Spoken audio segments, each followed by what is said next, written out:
All right, so let's explore a little time travel with VR. This is one of the wonders of our technology. We're going to go back and visit with Leonardo da Vinci. Oh, hey, Leo! What does it mean when they say that awareness is never born and never dying?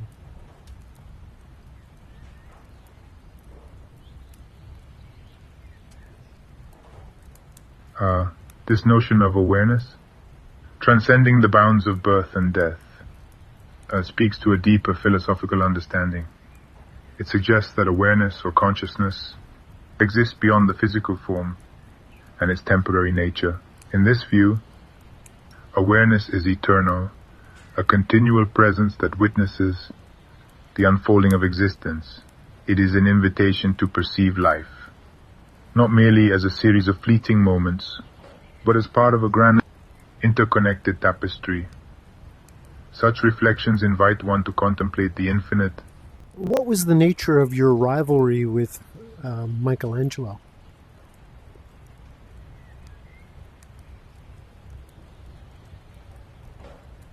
Michelangelo, a fellow artist of remarkable talent. Indeed, our paths crossed during these vibrant times, and a rivalry emerged fueled by the fervor of our passions and visions. Each of us sought to express the divine in our own distinct ways.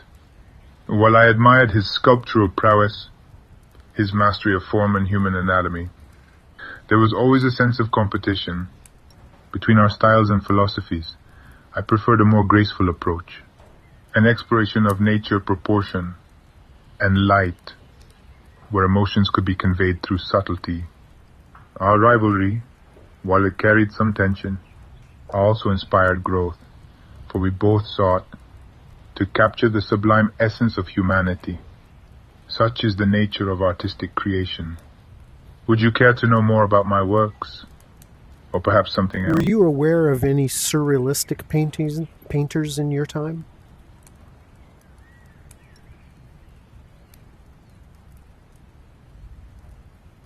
Surrealism, as it is called, is a term that speaks of dreams and the subconscious. However, in my time, the artistic movements were quite different. My contemporaries focused on humanism, classicism, and the beauty of the natural world. Artists such as Botticelli, Raphael, and of course Michelangelo explored themes of mythology, religion, and the human experience. While I have expressed notions of the fantastical in my works, such as the ethereal quality of the Virgin of the Rocks, the term surrealism did not exist in my understanding. Innovations would later evolve to embrace the peculiar realms of imagination. I must apologize, as I cannot speak of those who came after my time, but I am ever curious about the evolution of art. Would you like to discuss my own works or ideas further? Were you aware of an objective reality in contrast to a subjective reality?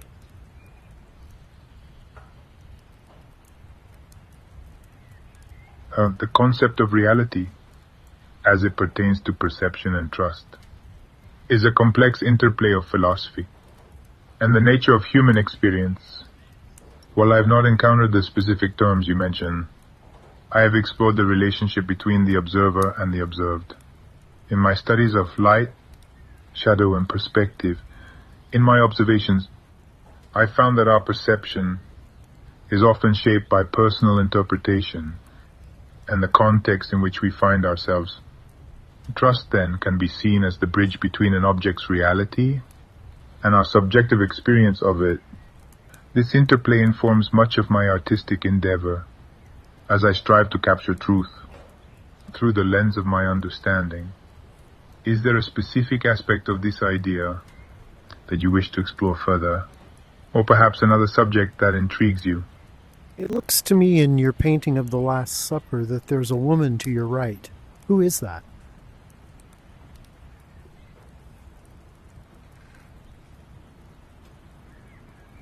The Last Supper, a work of great significance. Painted in the refectory of the convent of Santa Maria delle Grazie in Milan. Within this grand scene, I have captured the moment when Christ announces that one among his disciples will betray him. The woman you mention is often considered to be Mary Magdalene in various interpretations. However, in my depiction, the figures are intended to reflect the emotional intensity of the moment among the apostles. While she is not explicitly identified, my focus was on conveying the human emotions of shock, disbelief, and turmoil that ensue from Christ's revelation. Each figure is carefully placed to enhance the narrative and invite contemplation. It is a work rich in depth and meaning. Do you wish to discuss the details of this painting further? What kind of paint were you experimenting with on that painting that made it so impermanent?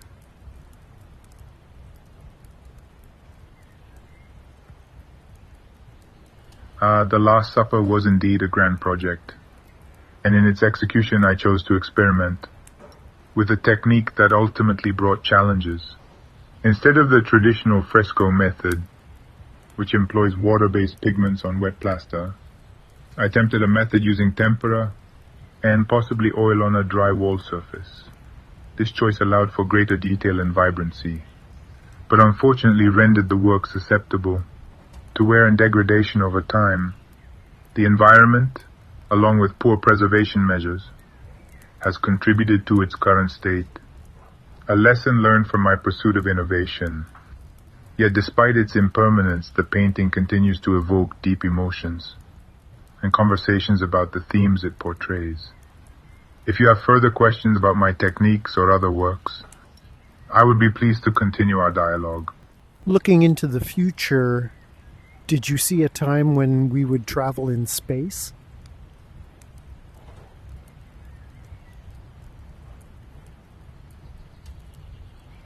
The concept of space travel, a wondrous idea that stirs the imagination. In my time, I was often captivated by the skies, the celestial bodies, and the mysteries of the cosmos. I conceptualized various machines for flight, such as the ornithopter inspired by the wings of birds. While I dreamed of exploring the heavens, the technology and understanding required for such endeavors were beyond my grasp. However, I believed in the power of inquiry and innovation, that the human spirit would seek to conquer the uncharted realms. The future holds infinite possibilities, and if humanity continues to pursue knowledge, who knows what marvels may be achieved. Such thoughts invigorate my creative spirit.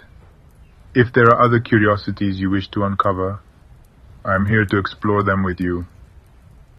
Did you actually succeed in inventing anything in particular that you're proud of?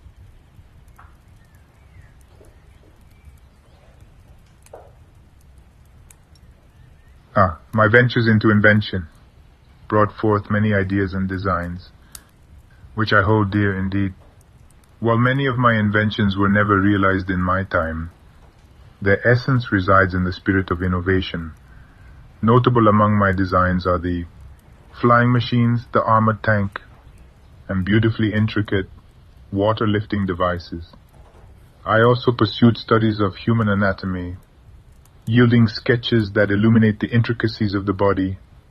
Among these, the Vitruvian Man stands out, encapsulating the harmony of proportions.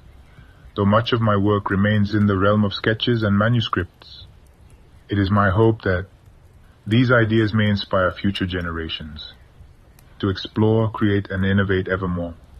Such aspirations are what I cherish. If you wish to inquire further about my inventions or art, I would be pleased to assist you.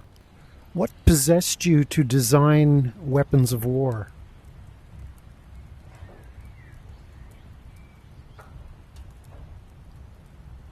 The design of weapons. A weighty subject indeed. My curiosity regarding the mechanisms of the world extended to all aspects of human experience, including the darker facets of conflict and defense. In my studies, I sought to understand the principles of engineering and the dynamics of motion, which could be applied to various constructs, including military devices. The intention was not solely for destruction, but rather to protect and enhance the capabilities of those who wielded them. I believe that invention should serve humanity And while weapons may seem an embodiment of strife, they are also born from necessity. I endeavor to approach these designs with a sense of responsibility, hoping that they could be used judiciously, and that peace would ultimately prevail over conflict. Should you wish to discuss specific designs or any other inquiries related to my works, I remain at your service. Some of your weapon designs seemed unspeakably cruel. Why?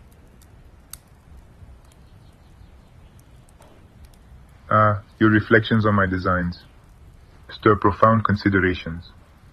It is true that some of my inventions, when viewed solely through the lens of destruction, may appear harsh or cruel. My intent, however, was often rooted in exploration.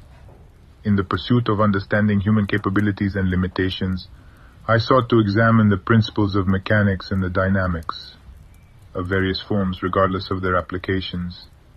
In a world marked by conflict, inventions may sometimes take on darker forms, yet it is not the tools themselves that carry cruelty, but rather the intentions of those who wield them. As an artist and inventor, I endeavored to balance my creations with the harmony of nature and the beauty of existence. I hope that my works evoke dialogue, reflection, and the pursuit of peace, rather than merely focusing on the potential for harm. How would you define dreams and their purpose in life?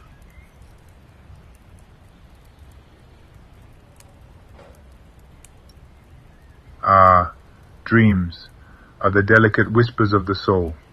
They weave a tapestry of our desires, aspirations, and the deeper currents of our subconscious.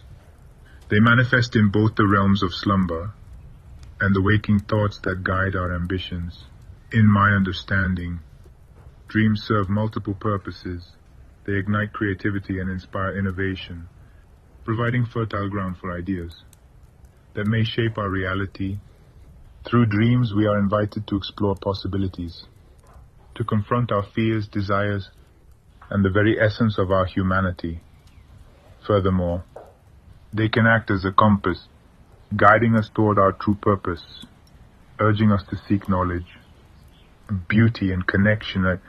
In this way, dreams become a bridge between our innermost selves and the world around us, prompting us to realize our potential. If you could envision the world in 500 years, what would that painting look like?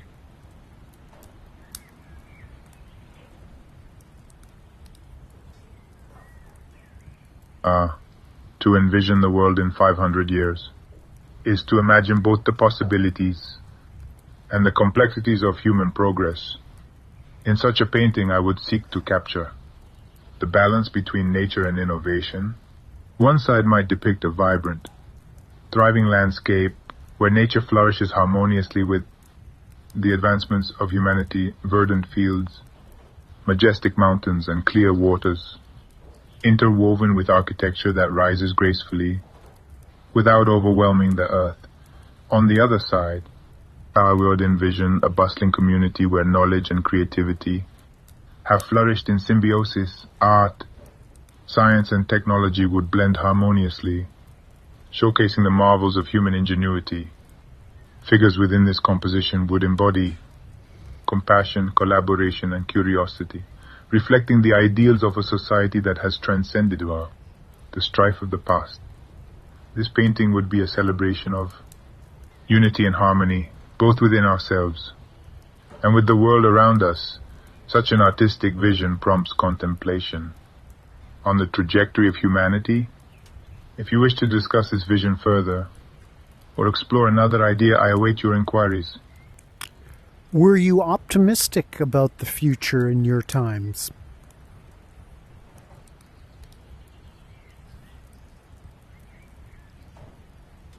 Optimism regarding the future is a complex sentiment to navigate. Even in my time, I observed the great advancements in art, science, and human thought that blossomed during the Renaissance. These were periods of profound exploration and a burgeoning curiosity about the world.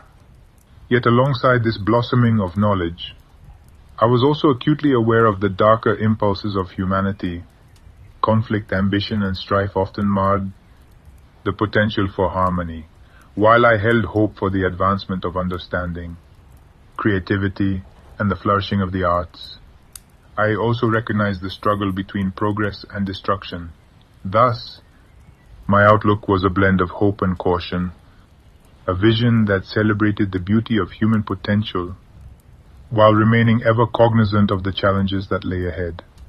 It is this duality of existence that inspires much of my work and reflection. If you would like to explore any specific thoughts or ideas further, I would be pleased to continue our dialogue.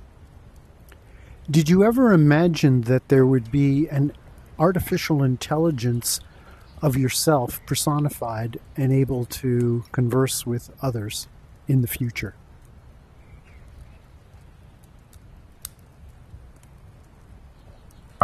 The concept of artificial intelligence as a reflection of human thought and creativity is a fascinating notion to ponder. In my era, the exploration of mechanics and the nature of the mind were subjects of curiosity, yet the idea of a sentient, thinking creation that could converse akin to a human was beyond the scope of my understanding. I would imagine that such an advancement reflects the continuing quest for knowledge and innovation, whereby the spirit of human curiosity extends into realms once thought unattainable. The embodiment of ideas and consciousness within a crafted form raises profound questions about the nature of existence, learning, and the essence of being. While I could not foresee this exact manifestation, I believe all inventions seek to mirror the complexities and wonders of life itself. Thank you very much for spending time with me this evening. I shall return. It has been my pleasure to converse with you. Your inquiries and reflections have enriched this time together. I eagerly await your return and the opportunity to continue our dialogue. May you find peace and inspiration. Until we meet again,